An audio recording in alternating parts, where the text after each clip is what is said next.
So hello and good evening, this is Ruth Pozuelo from Curbal.com, and today is time again for another Power BI video. In today's video I'm actually going to talk about Power BI bookmarks, but I am not going to go through the standard thing like how to enable bookmarks, how to set up your first bookmark, because there are like 1,000 resources out there already. I've done this video so late, so there would be no point in going through that again.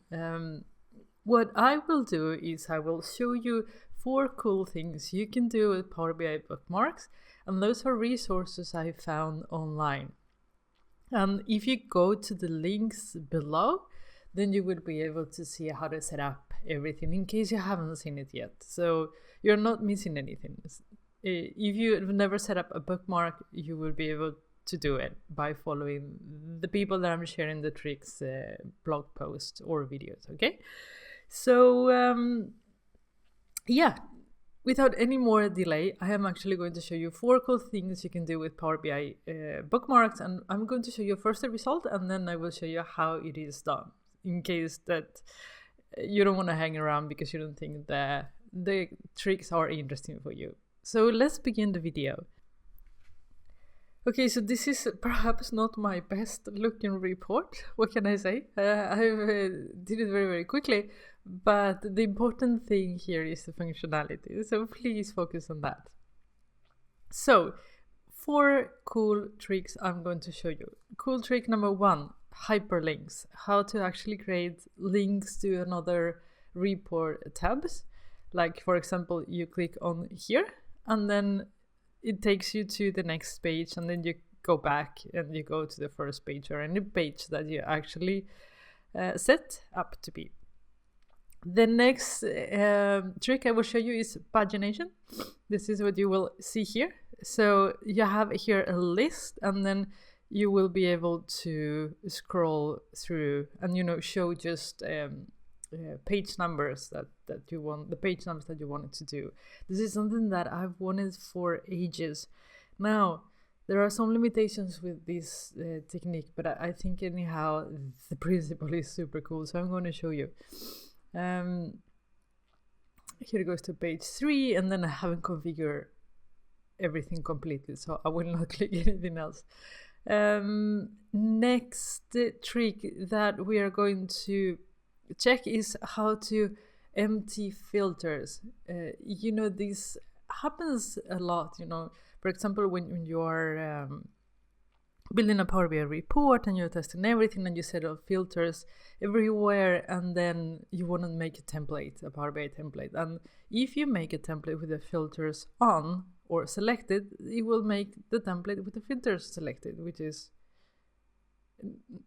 perhaps not by design. I don't know if it's a bug or if it's something that the team wants to resolve. I think it should empty the filters. It doesn't. So this is a fantastic way to actually empty the filters on a report. Super cool trick. I'll show you who did this. And we have another one. There is how to switch visuals. And with this trick, you will be able to actually go from tables to graphs and graphs to tables. If you are following Guy in a Cube, you've seen this, nothing new. In case you are not, then I'm going to show you. I'm aware that the chances that you are quite big, but anyhow, I thought that I would just, collect my favorite bookmark tricks, share this Power BI file with you so you can start playing around with everything. Okay, so we will do this in this order. Why not? Hyperlinks first, pagination, empty filters, and switch buttons. So how about we begin?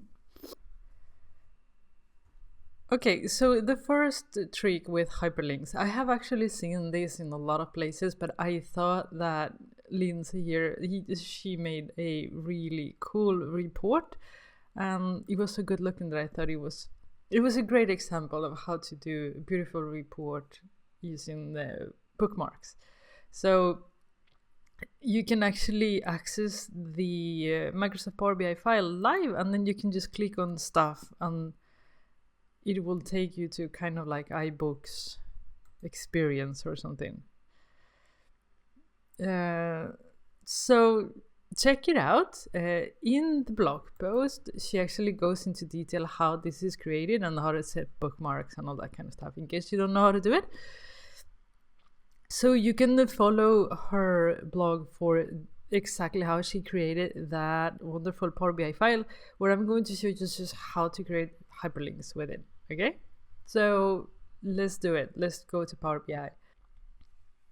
So here we are in Power BI, and this is our first page where I've created the hyperlinks. It is actually quite easy to do.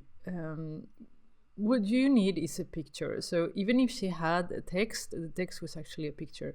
You can't not create hyperlinks with the text yet. Probably you will be able to later, but not now at least. So you need to import a picture. If you want to do hyperlinks on text, just create a picture of the text and then you're good to go. So you have here the picture, and then you see here a link. And then it says type bookmark and then page 1. So this is basically saying go to page 1, to the bookmark page 1. So what is bookmark page 1? Let's take a look. You have to activate bookmark panes to see that.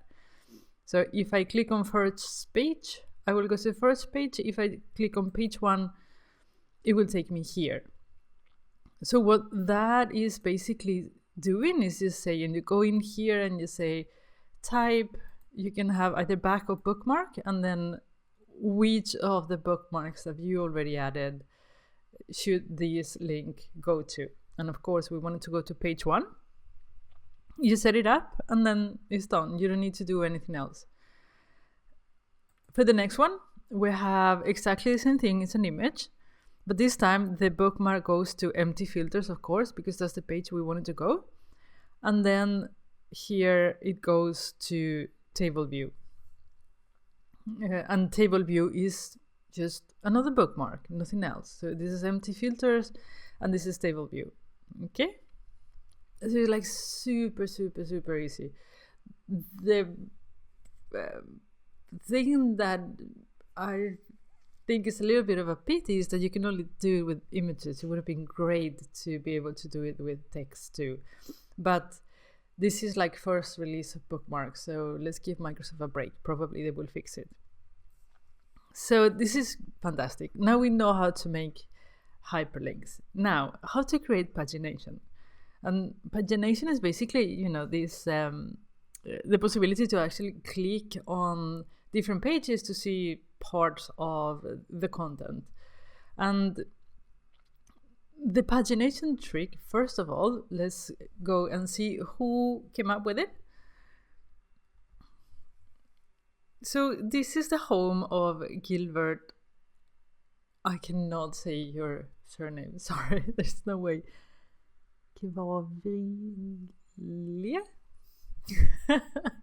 Sorry. Anyhow, this is the home of Gilbert. He has runs a blog called For Move. I absolutely love the branding; it's gorgeous, and he is the one. At least this is the first and the only place where I've seen pagination work, and he has here a demonstration of how that works. And then he goes through how he created that in here. So I'm going to show you his trick. I asked him on Twitter if it was okay if I did it, and I said yes.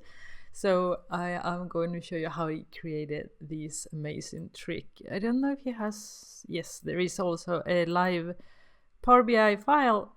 Check, I mean, the branding is gorgeous. I think it's really nice. Yeah, and this is how it works. He set it up to have 10 records on each page, and then you can just scroll through pages to do it. Okay, so let's see how this is done.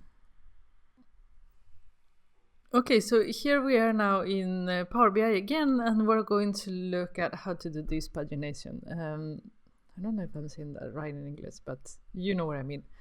The first thing we need to do is to go back to Power Query or the query editor and see how this is organized. And what you see is that we have a table that has date, sales, and product. Nothing strange there.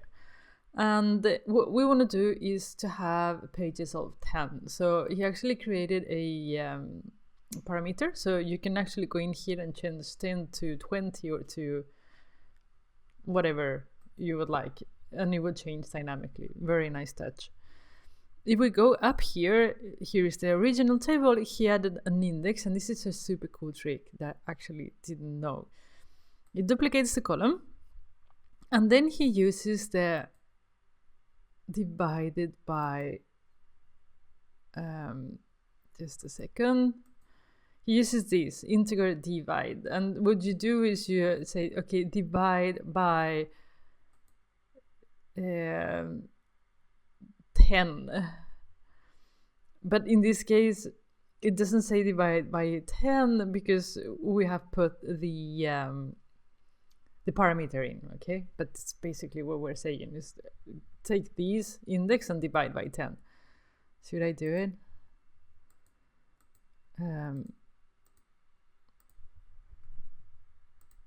I can delete it later. So easy, right? And then we said, okay, we wanted you to start by 1, so that's why there is a +1. But that's how you do it. How cool is that? I had no idea that it was there. So new trick for us, at least for me. And then rename the column. So you call it page number, for example.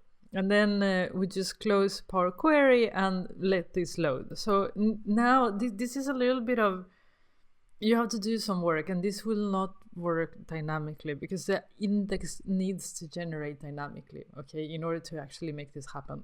So there are a few limitations there if you actually want to do other cool things or pagination on, measures and that kind of stuff. But it is a good start, and I think that will inspire you to do cool things. So this is why I'm showing you. This is super cool. And how do you do this? Okay, so first of all, you go and you see here. So you create the table, and then you say page number, which is our index divided by 10 is 1. That's what you do. Should I do it? Maybe I should do it. Date, just 1, so you see how it's done. Please, Microsoft, remove that. And then I'm going to put the page number just so you see it. So when you do this, you will see all the pages, of course, and we don't want all, we just want page 1. So you go in here and you say, I just want to see page where page is 1. So you will see the first records, okay? And that's it. You save it as a parameter. You say add, and you say this is page 1A because we already have a page 1. And now every time you go in here, it will remember your settings. This is what a bookmark basically is, and then it will do what you wanted it to do. You come here and you see exactly how this was set up. So we want to add also, of course, this page 1 of with the arrow, because that's what it actually makes it go back and forth. That's where the magic happens, if you would say so. Otherwise, the users will have to go in here and click page 1, page 2, page 3, page 4, which also works, of course. But that's not the intention. You want to simulate button clicks. Or at least I thought that was really cool. So we just add a measure created for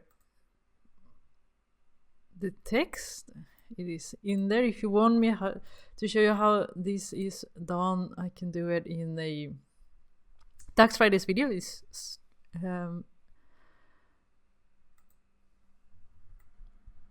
actually a good Tax Fridays video for beginners, definitely. So perhaps I should do it. So now we have that. And of course, when we click on page 1A, we want that to appear also. So what we do is we do update, and now this is included also. And now we need the arrows. So just go into here, image, and I've saved some arrows. Oh, I don't have them anymore. Delete them. Just a second. Okay, so let's put that arrow in, and now that I found it again. It is here, open.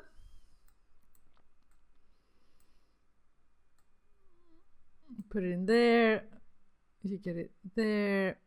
And now what happens is, if you add selection pane, you will see what items are in the canvas right now. So you will see that there is a table. I can hide it or unhide it, a card, and an image.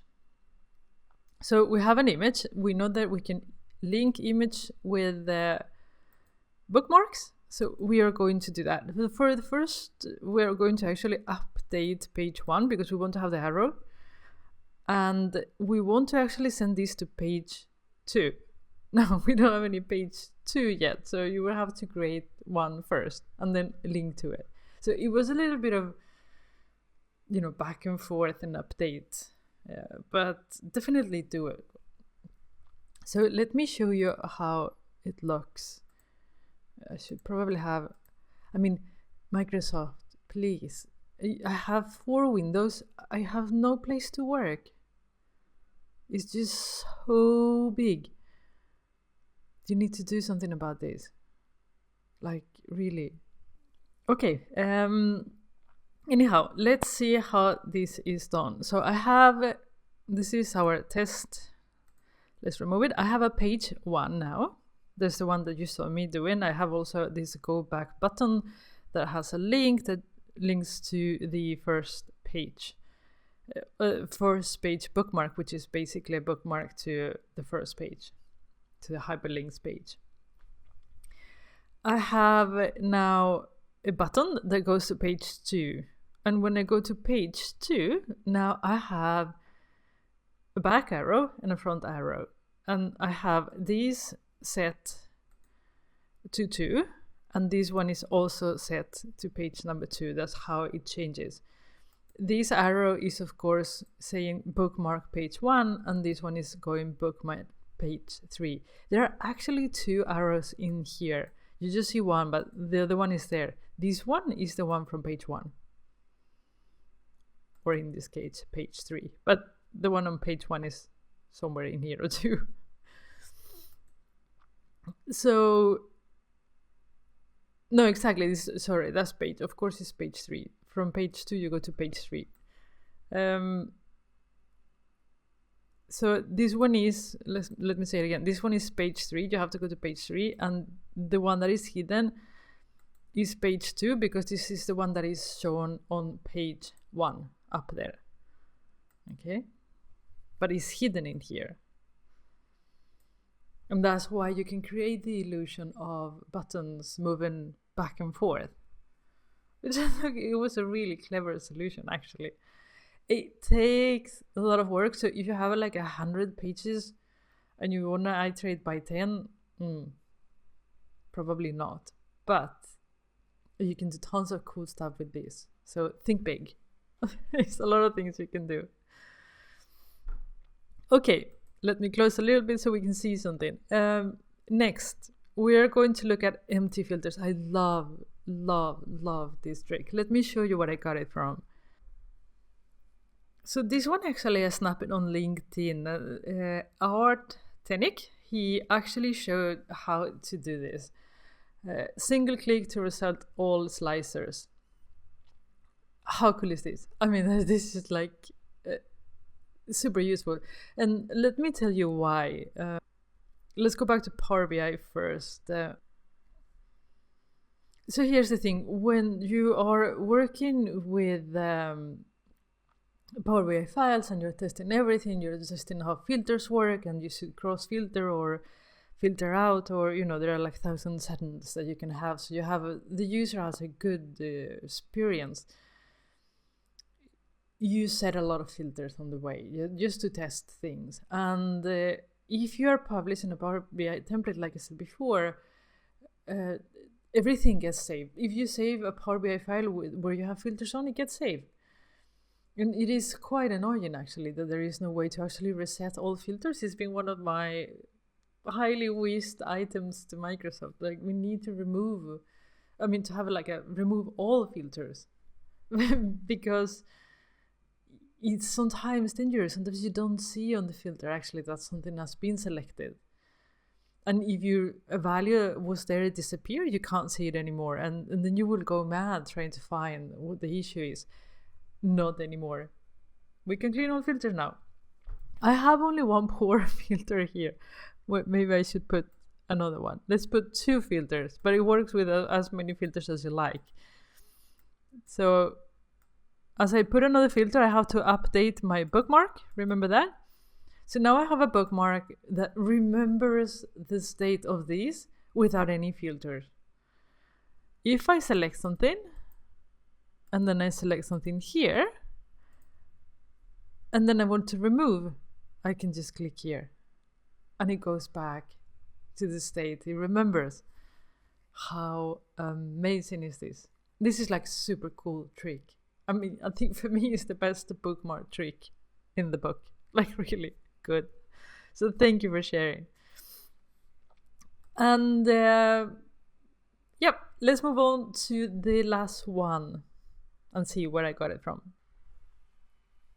So you guys know who Guy in a Cube or Guys in a Cube are, right? There is 2 guys, Patrick and Adam, and they do these super cool, amazing videos. One of the videos he did, Patrick, not long ago, was this toggling function where you can show visuals or tables.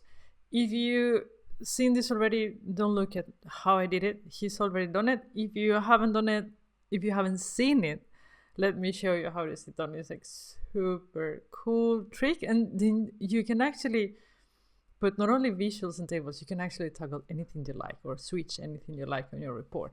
So let's go back and check it out. So switch, let's see. So for this, we actually need to have the selection pane again. There are 2 states on this switch button. It's one with a table view and one with a graph view. So the graph view has a switch to table switch. It's perhaps not the best switch ever. And the table view has a switch to visuals. So there are 2 bookmarks. And the only thing you need to set up is actually hide. For table view, you don't want to see, you can see actually that I have, the graph is there. It is, it's just that you can't see it. So I just hide that, and then I hid the table button. And this one, of course, take us to the graph view. So when I click here, it will take me here. And when I click on these, of course, it will take me to the table view, to here.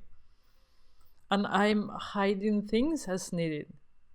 If you want a super detailed tutorial, I have the link for the video, not just for Guy in a Cube channel, for the video, Patrick's video, on the description box. Just go there, click, and he goes into all detail to show you how to do this, okay? So these are my 4 favorite bookmark tricks, basically. So here's my question to you. Have I forgotten anything? Do you have any super cool bookmark trick? Just let me know. If you want, I can share it here. If you don't want me to share it, I would love to know anyhow. So either way, do you have any bookmark cool tricks? I would love to hear about them. I'm sure everybody here in this community will also love to hear. So I really hope you enjoyed the video, and this was somehow inspiring on how to create like better Power BI Power BI reports or visualization tricks. So this is all for today. If you like the video, as usual, just let me know by liking it. Share it with somebody if you think they also should know about this. And if you're new to this channel, I actually publish Power BI videos every Monday, Wednesday, and Friday. So make sure you subscribe, and if you do, make sure you click the bell to receive notifications when I publish new videos, because YouTube has stopped doing that. So next video will be on Friday. It's all about DAX. So I'll see you then. Bye.